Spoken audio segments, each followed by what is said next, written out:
ನಮಸ್ತೆ ಮಕ್ಕಳ, welcome back to my channel. ಇವತ್ತು ನಾವು 2ನೇ ತರಗತಿಯ ಆನೆ ಬಂದಿತ್ತು ಪದ್ಯವನ್ನು ಮೊದಲಿಗೆ ಓದ್ಕೊಳ್ಳೋಣ. ನೋಡಿ, ಪದ್ಯದ ಹೆಸರು ಆನೆ ಬಂದಿತ್ತು. ಆನೆ ಬಂದಿತ್ತು ಅಣ್ಣ, ಆನೆ ಬಂದಿತ್ತು, ಹಬ್ಬದ ದಿನವೇ ಸುಬ್ಬನ ಮನೆಗೊಂದಾನೆ ಬಂದಿತ್ತು.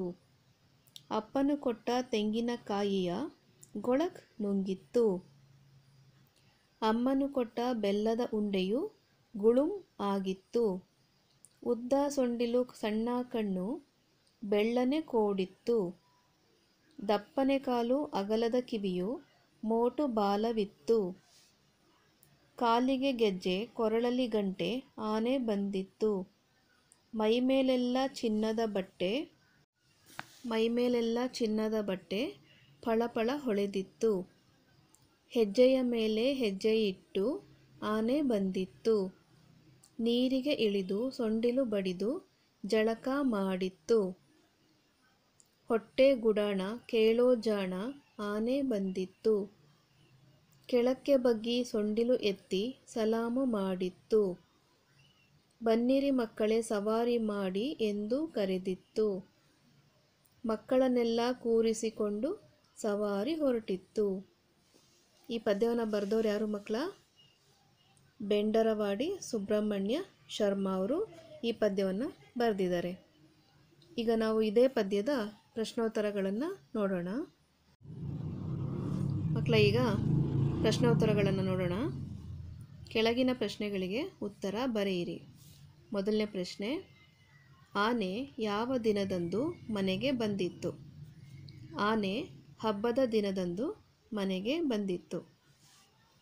ಎರಡನೇ ಪ್ರಶ್ನೆ, ಯಾರ ಮನೆಗೆ ಆನೆ ಬಂದಿತ್ತು?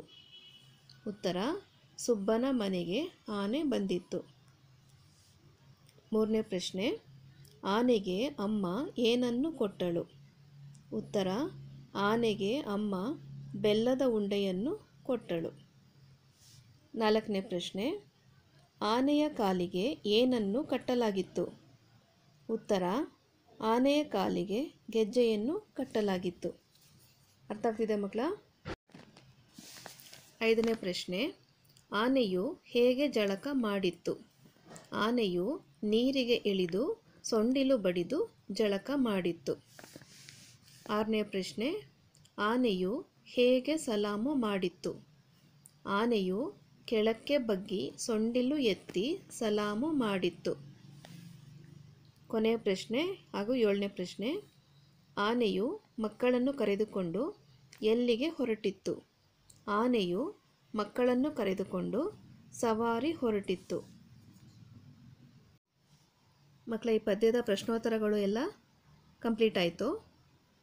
ನೀವು ನಮ್ಮ ಚಾನಲ್ಗೆ ಹೊಸಬರಾಗಿದ್ದರೆ ಸಬ್ಸ್ಕ್ರೈಬ್ ಮಾಡಿ, ಚಾನಲ್ನ ಲೈಕ್ ಮಾಡಿ, ಶೇರ್ ಮಾಡಿ, ನಿಮ್ಮ ಸ್ನೇಹಿತರ ಜೊತೆಗೆ ಹಂಚ್ಕೊಳ್ಳಿ. Thanks for watching.